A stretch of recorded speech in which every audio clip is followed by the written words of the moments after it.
Welcome to HR Voices. A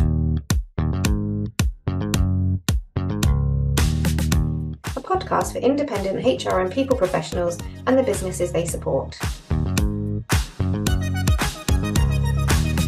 HR Voices is brought to you by the expert team at HR Independence Limited.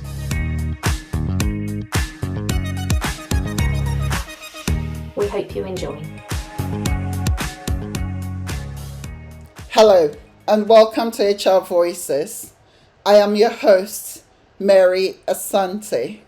Today's episode is one of our recap and reflection episodes where I take a step back and revisit some of the key insights from the most recent conversations on the podcast.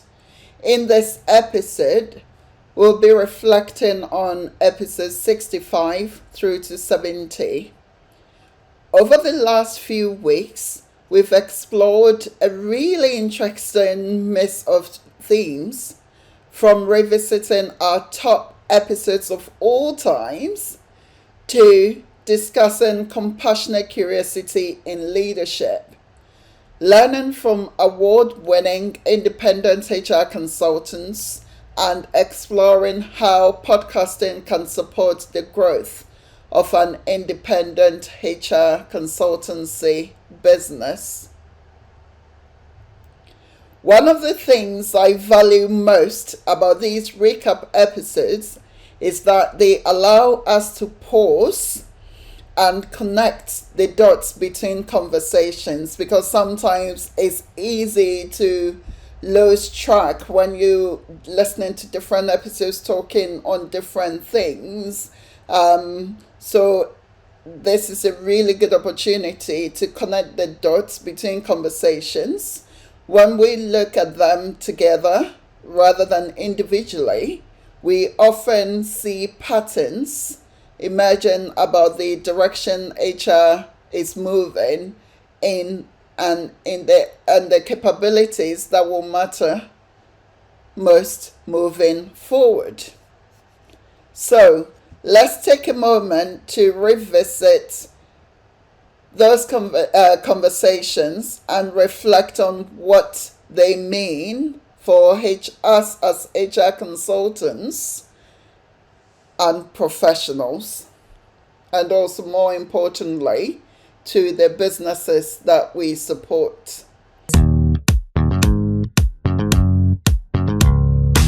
So we start with episode 65, which is part 1 of our top 10 episodes of all times. In episode 65, we covered the themes around flexible working, evolving workplace expectations, and the journeys people take into HR consultancy.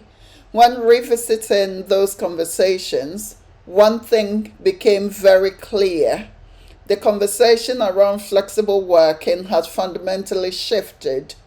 What often was seen previously, or what would have been considered progressive benefit, is now increasingly seen as a core part of how organizations design work. For HR professionals, this raises an important question. How do we move beyond simply offering flexible working arrangement or flexibility to designing work in a way that genuinely supports productivity, well-being, and organizational performance? We also reflected on the journeys of HR consultants. What stood out is that many successful consultants didn't start with a perfect roadmap. Instead, their careers evolved through experience, curiosity, and a willingness to take opportunities when they appeared. For anyone considering consultancy, that's an important reminder.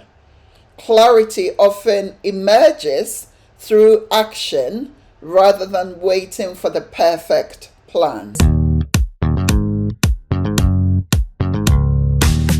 What made this episode stand out then and is so relevant now is Emma's framing of flexible working as cultural, not contractual. This wasn't about policies or perks, it was about trust, outcomes, and moving away from presenteeism.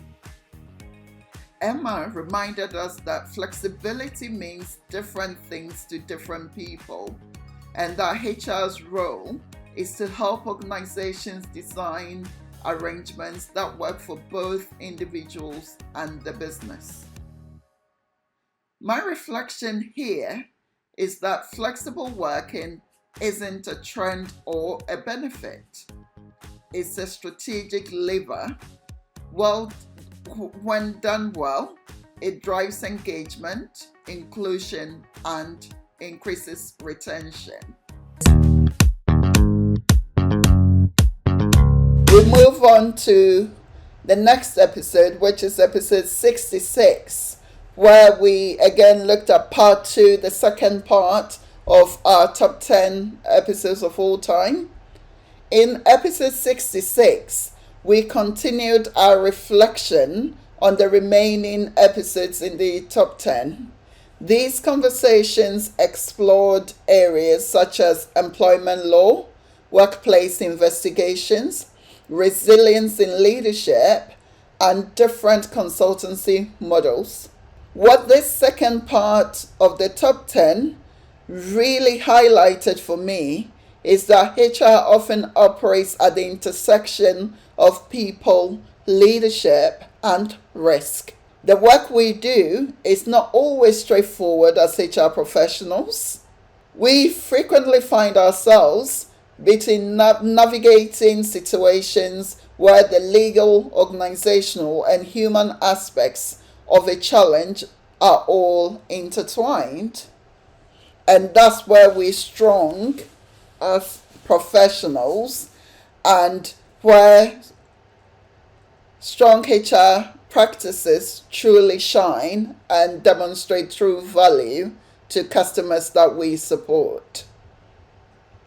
It's not just about knowing the legislation or process, it's about applying judgment, asking the right questions, and supporting organizations to make decisions that are not only compliant but also fair and sustainable.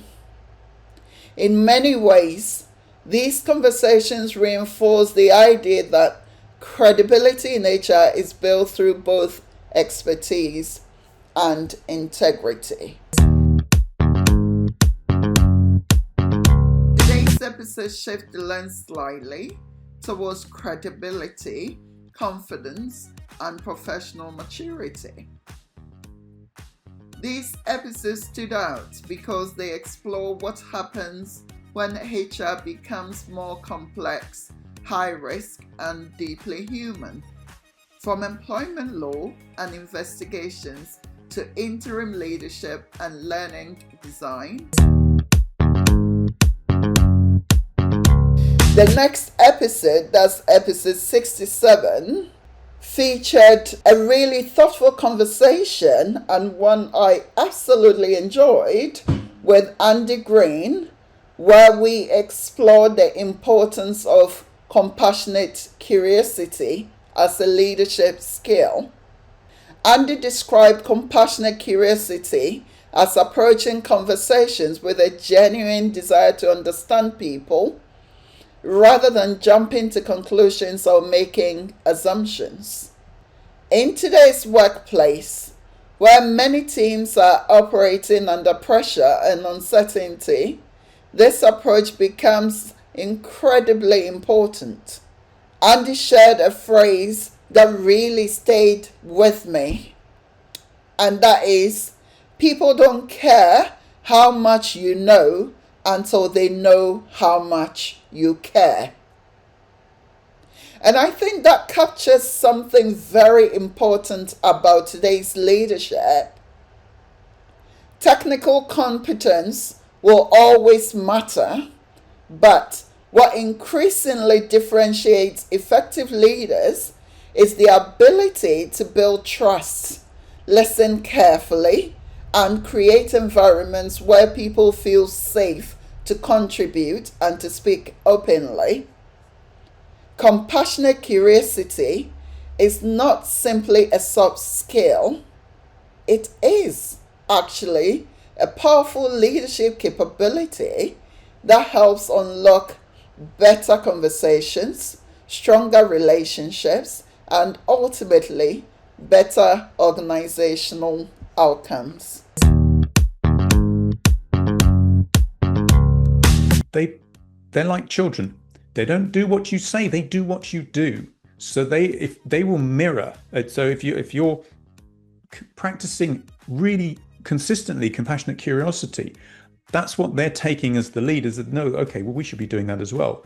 But we can't sit there and say, you should be more compassionate whilst wagging our finger and being completely lacking compassion and expect the team miraculously to care for each other. We have to take the lead. That is a very important point. The amount of influence that leaders set in organization. And I think that is important for when, as a leader, you are reflecting on what is going right and what isn't going so right within your environment. Because a lot of the time, when you're looking at that, you're looking for things outside of yourself, isn't it? Very rarely would you get somebody who will start with, okay, let's take a mirror, stand in front of the mirror, and let's see what impact that we've had in this environment. In episode 68, I was joined by two of our award winners of the 2025 HRI Awards. So we explored what an award-winning HR consultancy is like and what the HR indies or HR independents who work within those organizations do.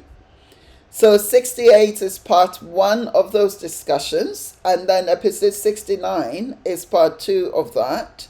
So in episode 68, I was joined by Kate Marston and Dylan Roberts, where we explored what award-winning independent HR consultants do differently. This conversation offered valuable insights into the mindsets and practices that help HR consultants stand out and build successful consultancy businesses. One theme that came through strongly was clarity of purpose. Successful consultants are very clear about the value they provide, the clients they want to work with, and specific challenges they help organizations solve. Another important point was the emphasis on relationships and trust. HR consultancy is not simply about providing advice.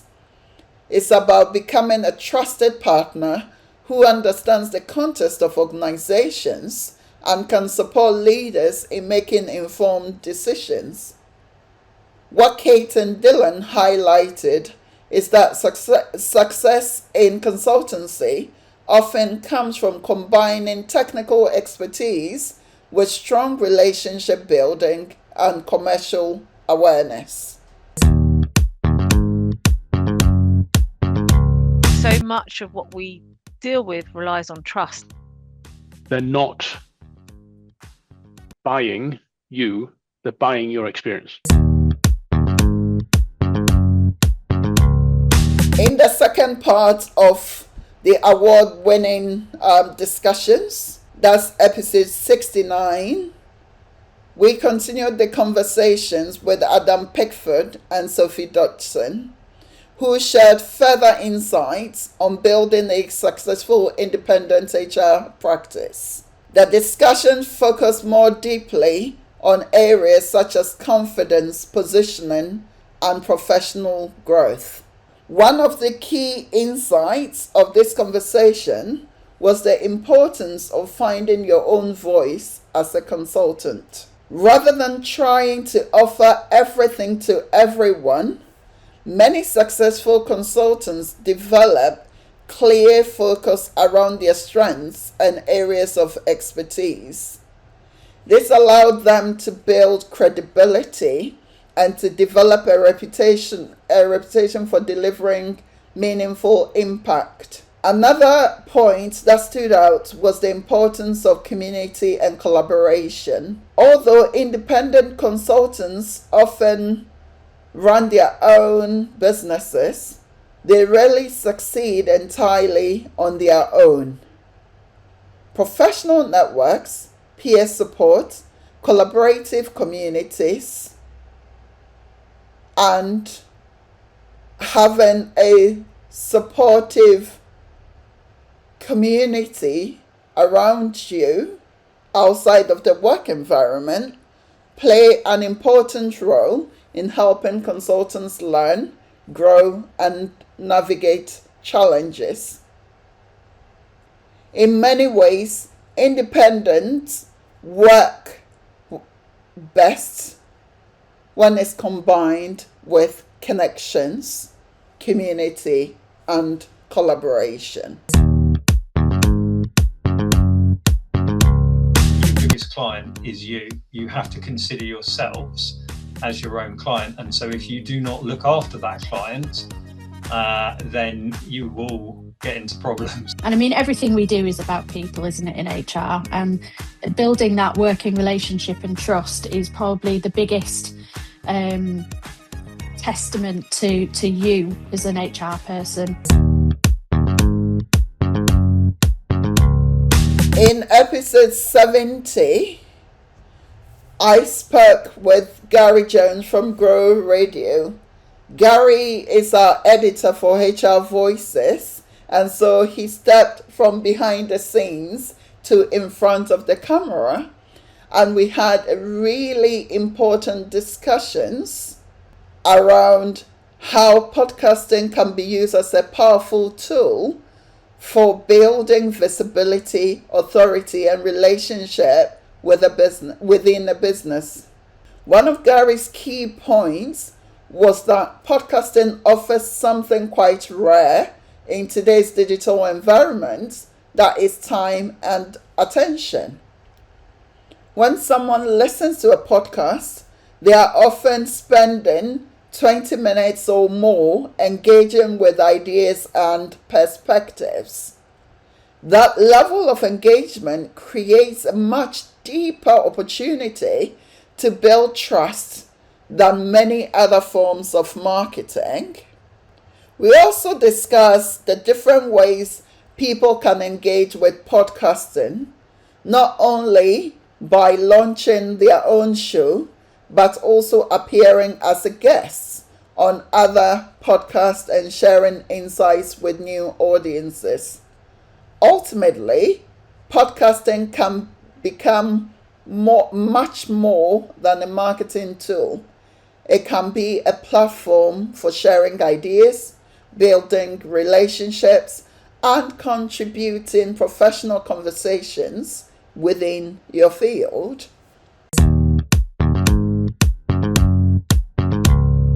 But one thing that you hit upon just then was the fact that you wouldn't jump from question 3 to question 10 without being coherent.